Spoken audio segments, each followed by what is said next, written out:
पन्हाळा तालुक्यातील वाघोडी इथली 28 वर्षीय विवाहिता कविता प्रदीप रावण हिची आत्महत्या नसून तिला तिचा पती, सासरा, दीर आणि जाऊ यांनी गळा दाबून ठार मारल्याचा जबाब मृत कविताचा प्रत्यक्षदर्शी अल्पवयीन मुलगा विहान रावण यानं कळे पोलीस ठाणे आणि न्यायालयात दिल्यानं एकच खळबळ उडाली आहे।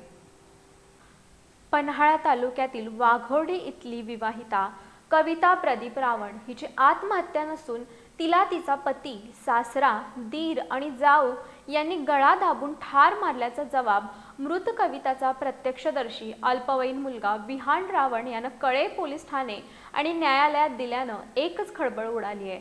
मयत कविता रावणचं 8 वर्षापूर्वी लग्न झालं होतं। ती वाघोडे इथं पती, 2 मुलं आणि सासू सासरे यांच्यासोबत राहत होती।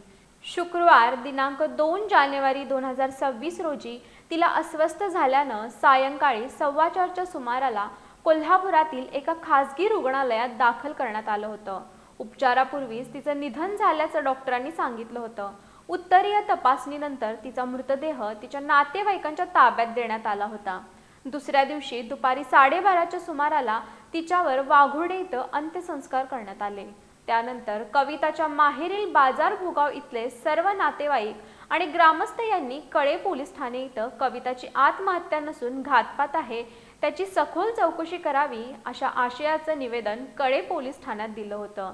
त्यानंतर संशयित पती प्रदीप बाजीराव रावण वय वर्ष 33, सासरा बाजीराव मारुती रावण वय वर्ष 64, दीर प्रकाश बाजीराव रावण वय वर्ष 29, जाऊ प्रियंका प्रकाश रावण वय वर्ष 25 सर्व राहणार वाघोडे, तालुका पन्हाळा, जिल्हा कोल्हापूर यांना अटक करण्यात आली होती।